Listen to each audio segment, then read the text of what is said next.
Oh, right.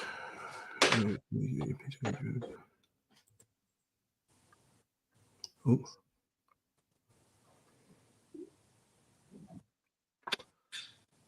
Welcome to Arsenal Above All.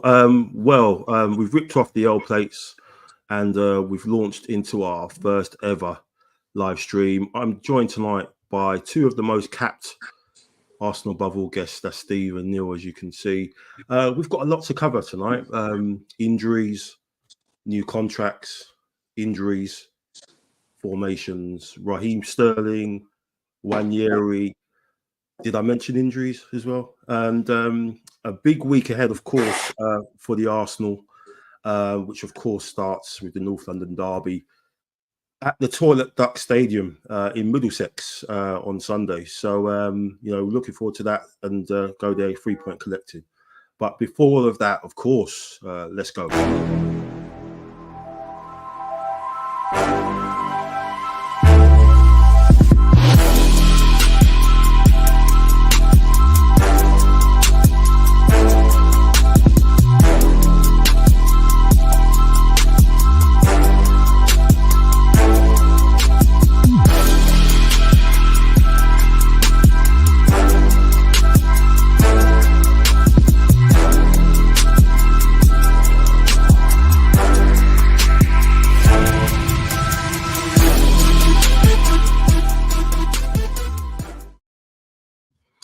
Welcome to the show. I've got Steve. They call me Stepney with me tonight. How you doing, Steve? Yeah, all good. Thanks, Mike. Thanks for having me back on a new season, a new first, and long may it continue. Thank you. No, appreciate you coming on, taking your time out on this Saturday night. So hopefully it'll be a good chat and positive chat, obviously as well with what we've got to come. What we've got to come a big week ahead, and I've also got all the roads blocked, all the exits are covered. The Arsenal, Jason Bourne is with us, the most dangerous Arsenal fan alive. Neil Shaw, how you doing, man? I'm good, man. I'm good. I'm intrigued to see how this live event pans out for us. But looking forward to it. So thank you for having me on, and great to be with Steve again, the main man. I appreciate it. Appreciate your time as always, gents. So let's crack on. Let's get into it. Obviously, the news that broke a couple of days ago was Mikel Arteta signing his new contract. Was a little bit worries with him not signing it, especially over the summer. With obviously the Euros going on, we thought, okay, maybe he'll sign it during then, and he didn't. Obviously, the transfer window went. He said it will get sorted after that. Waited a couple of weeks, and it has resolved with him signing the 3-year contract, which ends 2027. What's your thoughts on it, Steve? Do you think this basically puts pressure on him now? This 3-year window, we have to deliver something. Obviously, he seems to be thinking about obviously the big ones, the Premier League and the Champions League. But is it important now for his career and his sort of legacy that he delivers a trophy of some description now? Because obviously, you look at the first one, the FA Cup, which he won right off the bat. A lot of people are saying that wasn't his team, but with all the money that's been spent, do you think the pressure is, we're in the end game now, basically, in that regards with those 3 years? Yeah, I think Neil mentioned it in the first pod of the season, and we are at that stage now where the fans expect. We expect a trophy. We expect to win. I'm happy that he's signed a new contract. I think, again, Neil said it, and I think Lauren said it in one of the other podcasts as well. 10 years ago, we weren't talking about this. We were, to put it politely, we were a bit of a joke. It was the rise of Arsenal fan, and we were a very toxic club. He's changed that. He's changed the whole philosophy. He's changed the whole mentality, and that's down to him, his vision, again with Edu and the rest of the staff, the recruitment that he's done. 3 more years, it's easily done. And like I said, we now expect, the players expect as well, and so does the manager. And I think we're close. We came close the last 2 seasons. I think we're just inches away from lifting our first trophy, and I'm pretty sure Arteta himself will want the we want the Premier League and the Champions League. But we will start by the building on the foundations that he's laid, and that is to go for the Premier League and do as well as we can in the cups. So 3 years, good. Yeah, agree. I mean, on that note, Neil, with the foundations that he's built, obviously with the likes of Saka and Saliba, whose contracts I believe are up at the same time as his, so you kind of got us at a potential crossroads if we don't, deliver, one of those trophies or deliver any type of silverware. What's your thoughts on it as well, Neil? Obviously, you happy that he's got the contract signed, and are you kind of there's some clarity there in terms of what that he needs to deliver something in these next 3 years, regardless of what happens on or off the field with City? Yeah, firstly, I think the contract just is a statement of stability. If he hadn't signed it, then then there's all these question marks. Is he going to sign? What's happening? He's got us into a place of, I guess, a constant and familiarity and a vision. And no matter what people are saying, we have made such an amazing upward. Well, we've gone up the curve is going upwards now rather than downwards or staying static. We have made progress. We are a title challenger. Some were even saying we were favourites this season. So we couldn't even have thought about top 4 at one stage, and that wasn't long ago. So to be in that position, full marks to him, full marks to his coaching team, and then obviously we've been very cute with our purchases. I think we're getting a little bit better with our sales as well now. Getting rid of the players that maybe could do better elsewhere, or getting rid of dead wood that isn't helping the team, which obviously eases the wage structure and the financial pressures. So I think they've got a good system in place, and for him, if there was going to be one of these where there was uncertainty with that, then it could destabilise the club, and that's not good for us. So from that point of view, it's a massive thumbs up. My only disclaimer is, again, Steve mentioned it, I think it's getting to a stage, because you just talked about Saka and Saliba. Now they're 2 of our best players. I mean, we've been blessed with quite a few, but you'd say that without those 2, we would be in a bit of a problem or a bit of a hole, and I don't think we would be as consistent. And the way we played in 2024, I still think we've only lost 1 Prem game so far, if I'm right, against Villa. So we owe a lot of that to our key players, the whole team, to be fair, but key players are so important, and they need to have a win. They need to have something to say the hard work has paid off. I'm fearing that if we don't get anything this season, even if it's the FA Cup or even the League Cup, to be fair, some of those players may not feel that way, because they might all be in tune and in sync with Arteta's vision, and they know it's going to get better.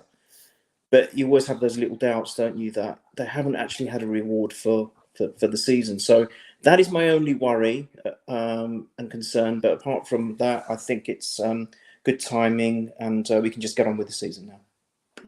Yeah, 100%. Yeah, the clarity's there. 3 years, and I think he's spoken. Obviously, of course, he would. He's spoken well about the club. I think, deep down, he knows he needs to deliver something, and just because City are about and Pepper is about doesn't mean that there aren't other trophies to win. They haven't cleaned up every single season. There's only really been 1 season where they've done that. So, 2 seasons where they've done that. And obviously Liverpool and a really terrible Man United side have managed to win a couple of trophies over the last couple of seasons. So we really need to need to deliver something over the next couple of years. And I think he realises that now that with the pressures on him, which is I think it's going to be a good thing.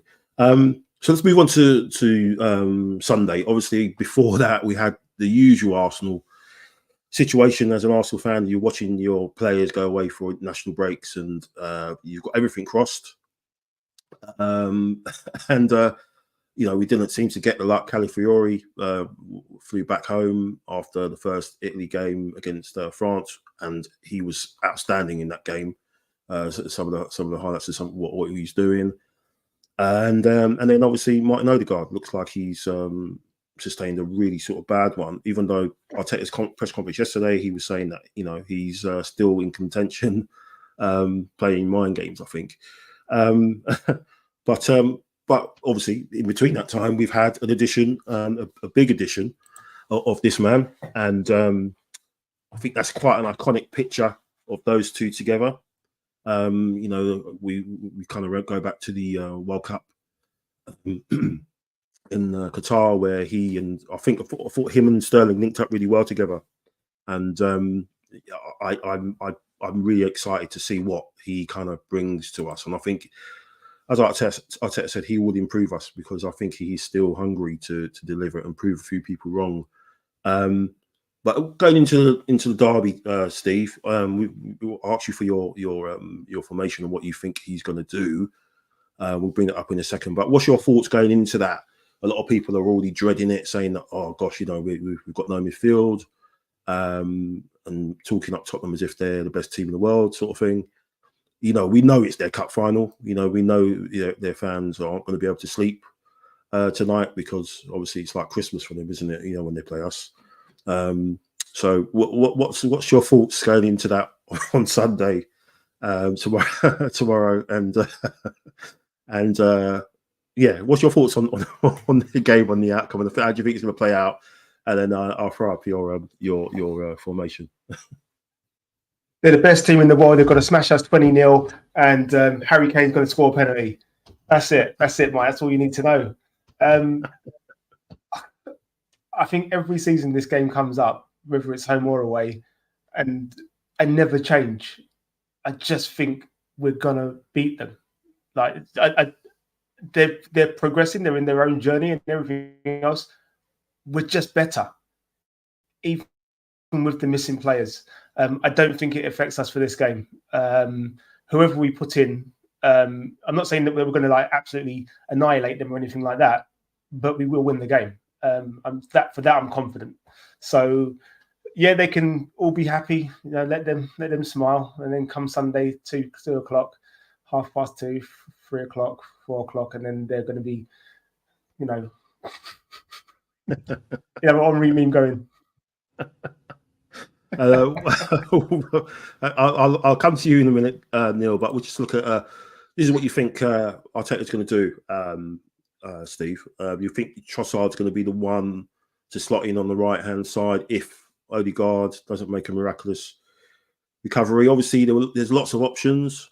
Some people have put, maybe Saka in that position and putting Sterling on that side.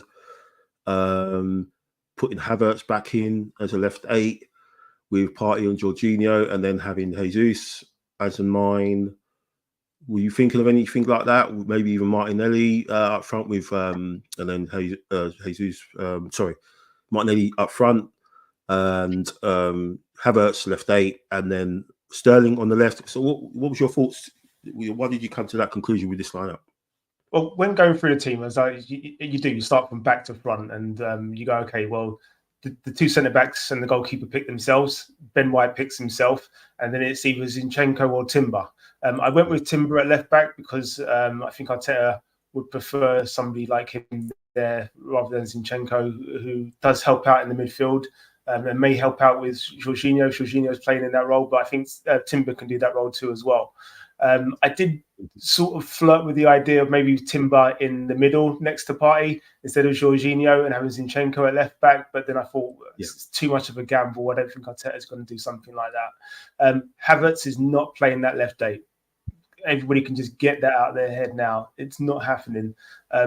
It's not been successful for him in that role. It's been very, very successful, him playing up top. There'll be no need for Arteta to change that, to then tinker around with the rest of the team, if you know what I mean. He's got a specific role.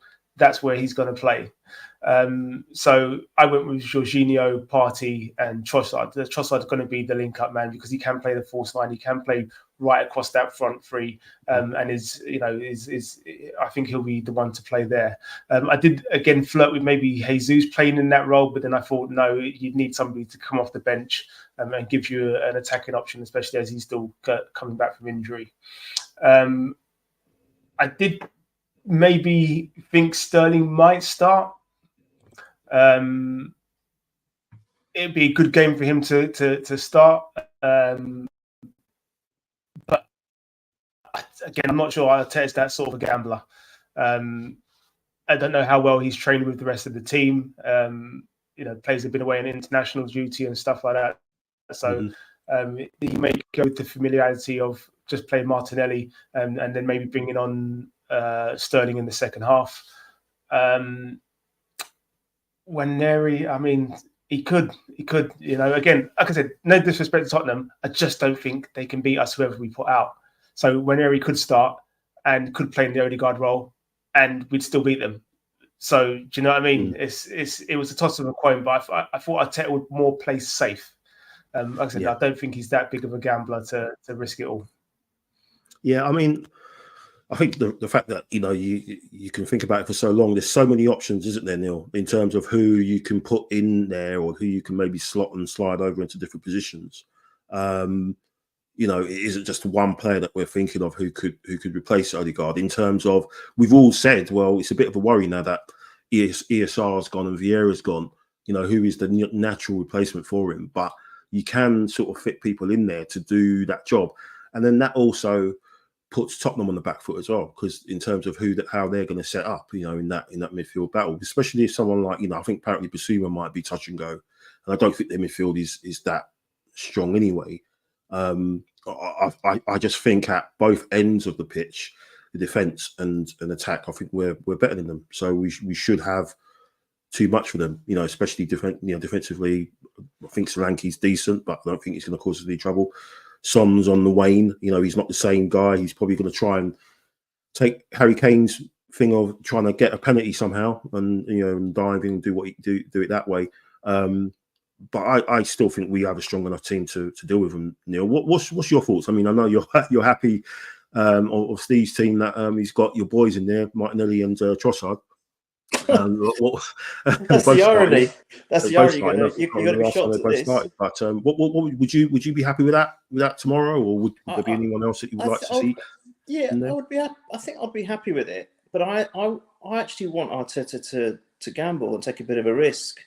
Not risk. We can't take risks. We have to be perfect this season if we're going to try and overthrow the robot on his 115 club. But at the end of the day, I actually am going to say something a little bit left field. I think Sterling should start.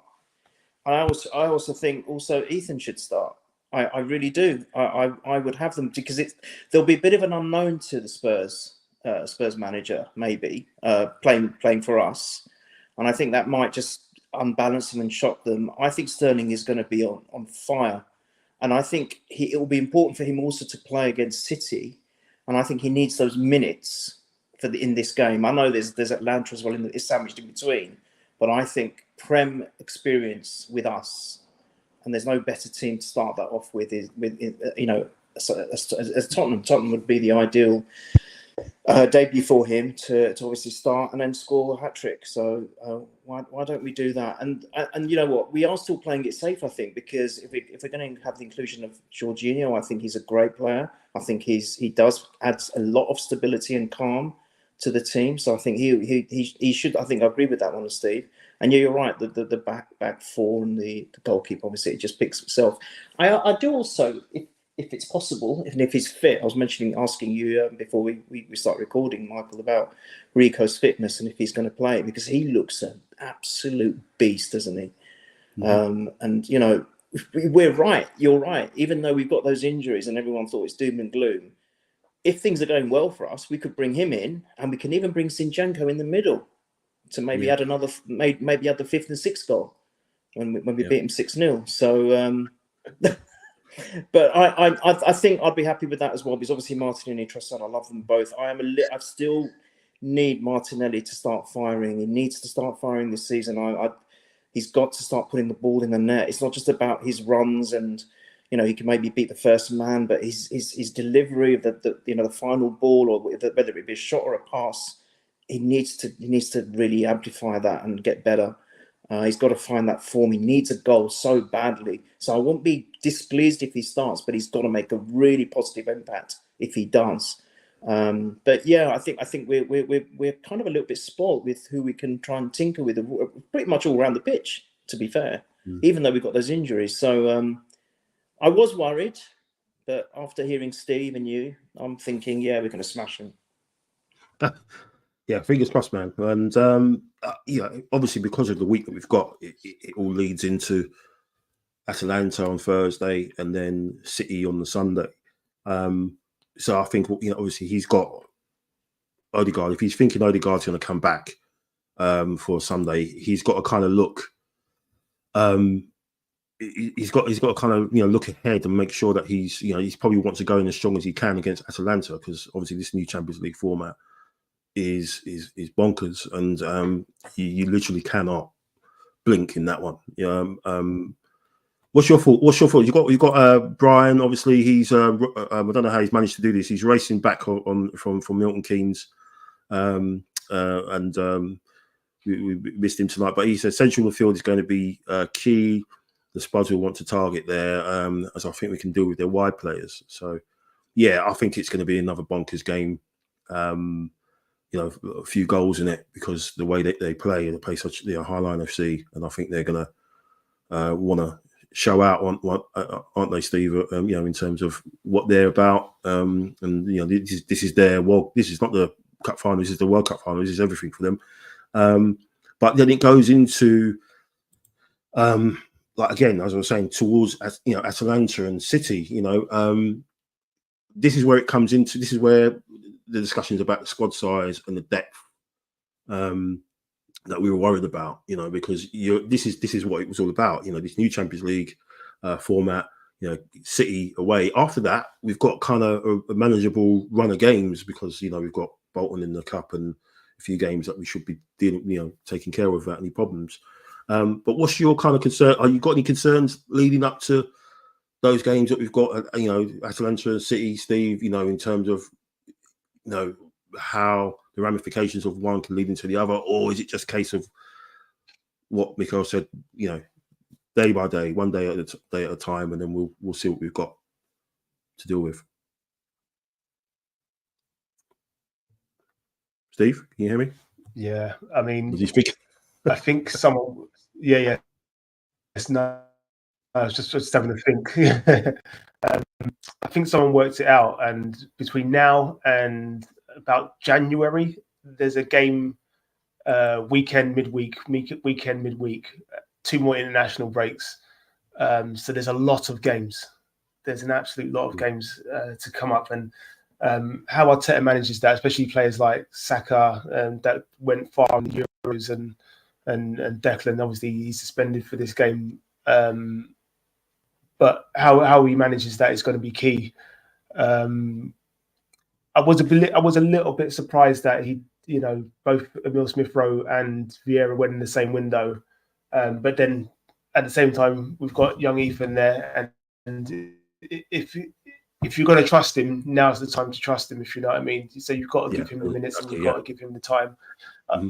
I think I've talked about it before, where I said Arteta needs to give more players more minutes. Okay, so he's got to manage those minutes and trust the players that he's bringing on to deputise for the starting player, and that's going to be key to managing this period, because it's going to be brutal. There's a lot of games to play, but I think we get through it. And it won't all be clean sailing and anything like that, but. Yeah, it's just how he manages the squad, and if he can navigate that, then we'll be in good stead. Cool. So, Neil, what's your thoughts on what's to come? This is a lot of people are saying, it's season defining. We lose tomorrow or drop points tomorrow. Title's done, and stuff like that. But what's your? We saw Liverpool drawing surprisingly today. People were talking them up as one of the dangers. It still could be. It just shows you how tough it is. But what's your thoughts looking ahead at those two games, if you can look ahead that far? I think at the moment, it normally, I would say, it's not season defining. It's too early. We shouldn't worry about maybe having a little bit of a faltering start, if it's going to be the case, because even City tend to be stronger at the second half of the season. They even faltered themselves even in their, at the moment they're in their prime and they're winning everything. So it's not, it's not the be all and end all. But the thing is, because they've actually had a really good start. Now it's 4 wins out of 4, and that robot just seems to be getting goal after goal after goal.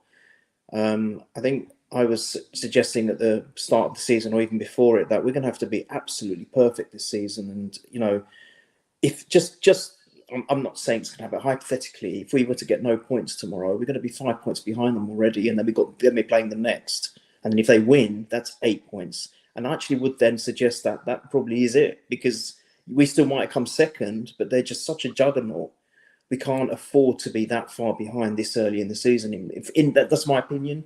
Others might not agree with it. And yeah, things can change. You never know. They could falter down the line. Something could go wrong with them. Yeah, anything's possible in football, isn't it? It's a funny old game, as a famous person used to say. Anything can happen. But it's best to try and keep on their heels as much as we can early doors. So I think tomorrow is important. I think we need to win.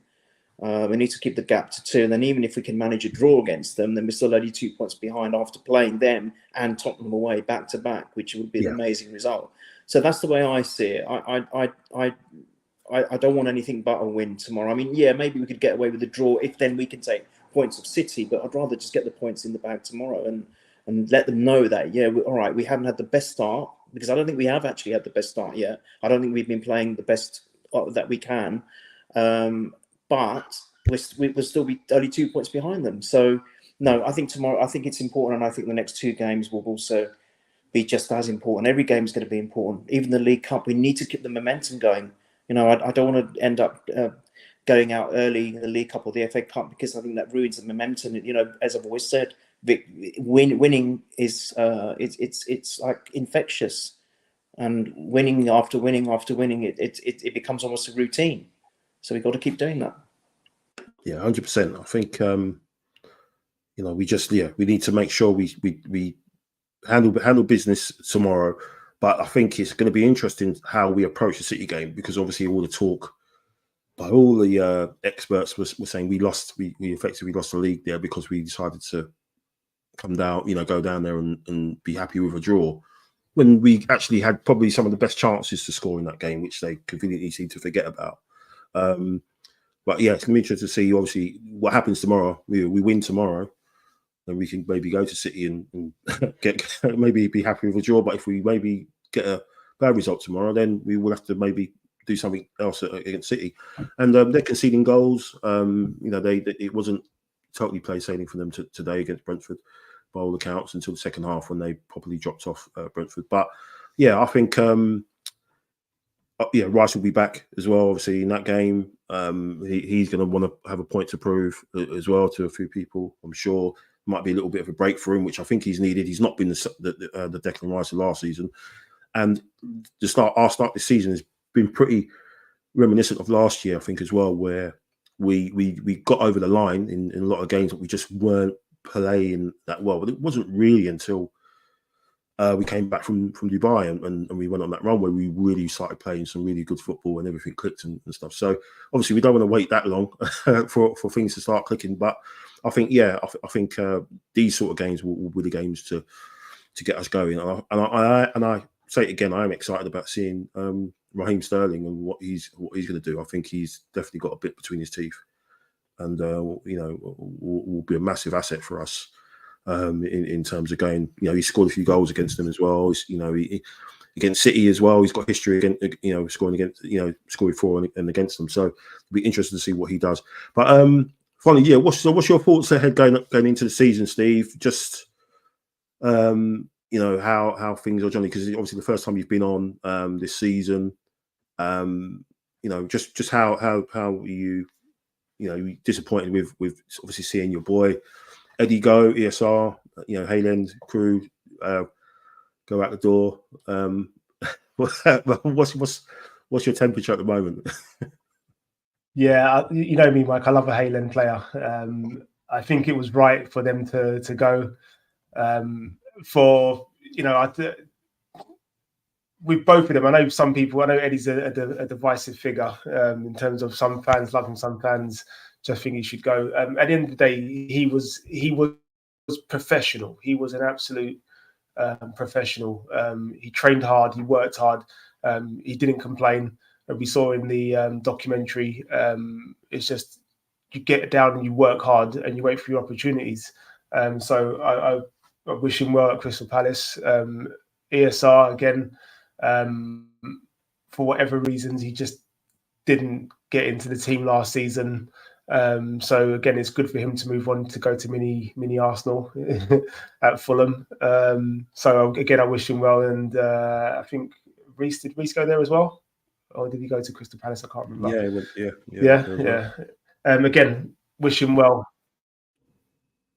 Wish him well. I think so far this season, look, as you said, Mike, last season we didn't start off well. You don't have to start off well. These first 10 games of any season, they're always very, very tricky. They're always a bit, you get a surprise team that usually comes up and puts in a run of results, and everybody starts looking at them. And then, they're taking points off teams.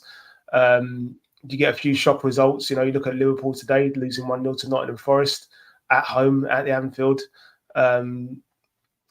So yeah, these games are always going to be a bit tricky. The Brighton game for us was, I know you and Lauren talked about it.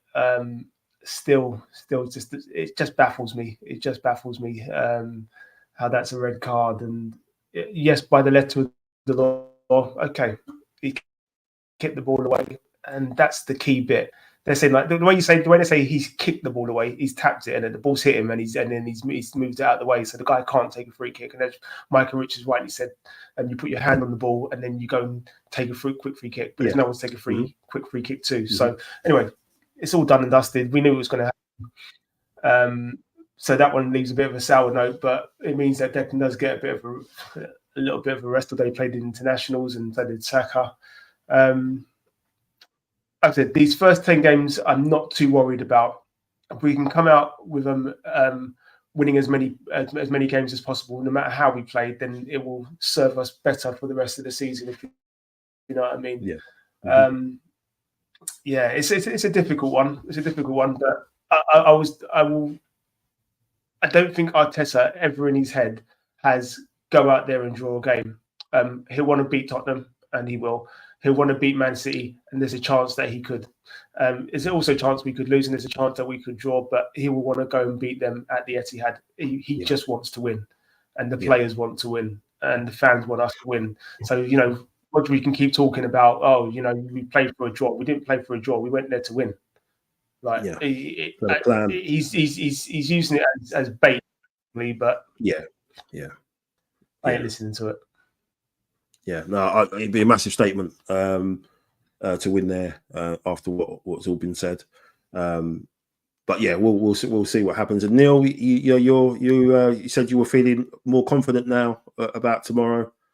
In the when we go into battle in the Toilet Duck Stadium, and you feeling confident about the season in general, or you got any concerns, or you still confident?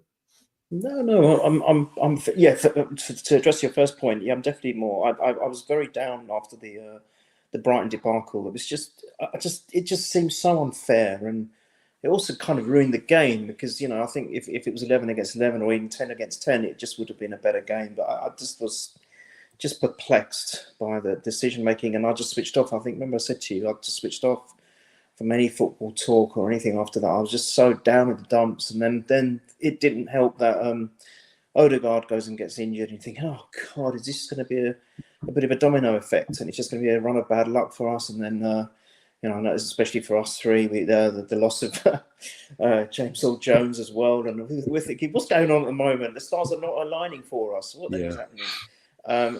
But after you asked me to come on and do this, and I thought, okay, I haven't really been looking at any football stuff for the last however long it's been, and but you know what?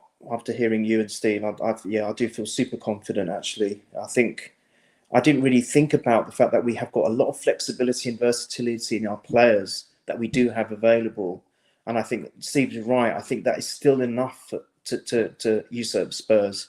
I think. They're not going to have. We're going to have too much for them. It's a different, slightly different ball game with City. But by then, there might be a miraculous quick recovery by Odegaard by then. I know he's probably due to miss that one as well, but you never know. He might be back for that. Yeah. Rice will certainly be back for that. Touch wood, nothing else goes wrong with him. So I think, we'll be hopefully almost at full power in terms of first team and substitutions for that game. So I'm feeling confident. And for the season, yes, because 2 seasons running, we've come close. We had a bit of bad luck the first one because Saliba got injured with Tomiyasu in one game. And I think that completely derailed us. Sure. And then, you can point to a number of games that maybe we could have done better, but we didn't. And, a lot of people were saying it's because we didn't have the striker. Well, I know he's not an out-and-out striker, but I think the inclusion of Raheem Sterling within our forward line is going to be a massive difference.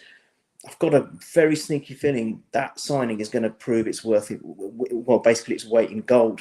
Very much like when we sold RVP to Man U, which was ridiculous for 22 million or whatever it was, and he literally single-handedly won the title that season. Otherwise, they wouldn't have done it. They wouldn't, and in fact, I think we would have if we'd kept hold of him. And things were not right with the club and him, and so fair play. But I think Chelsea are going to regret that. I think they're going to come to regret that because I think we're going to probably. I think he's going to be the key for us to winning it. So yes, full of confidence for both tomorrow and for the season. Good stuff. We've got a message here from Old Schools. It says Kiwior will play instead of Rice and Timber is fit. Ethan will start instead of Martin. We have a great chance with their high lines. They are predictable. We are not. To keep the faith. Good stuff. Good positive. Good shout though, Kiwior. He'll be coming out of the cold a little bit like Jorginho would if he played as well. A little bit like a Winter Soldier. He's defrosting him and stuff. If Jorginho comes in, so it'd be interesting to see, if Kiwior does play. But I think defensively we're solid. Especially if it's Timber. Calafiori would be good as well, but I think Timber did okay against Villa up there, and I think he'll be up for it. I think who would he be up against? Kulifeski if he plays. I think he's been playing up front. I'm not sure, but if Solanke plays, he'll probably play on the right. So I think he can deal with him. So I think it's just that midfield battle. I just think it's going to be interesting if he does go with Ethan. That would be amazing to see him because I think he'll go in there and he'll do the business. I think this kid's unreal and as I think you said earlier, it's like having someone in there like that. What if you don't give him the opportunity, I know it's a massive game, but he's in that. Should be in that squad for a reason, on merit. So if you shuffle pieces around and not put in the person who you think is meant to be Odegaard's understudy, then when is he going to get a chance? Is it just going to be not a meaningless game, but a game against Bolton, which is guaranteed to start, let's say, in the League Cup. So great stuff. No, I really appreciate your time, gents. On this Saturday night, North London derby eve. Normally get nervous before these, but I'm not nervous at all. Against those lot, I just think I'll have a nice sleep tonight. They won't, because they're going to be excited, but they also know that if we click, we can do what we did to them last season and go 3-0 up at half time.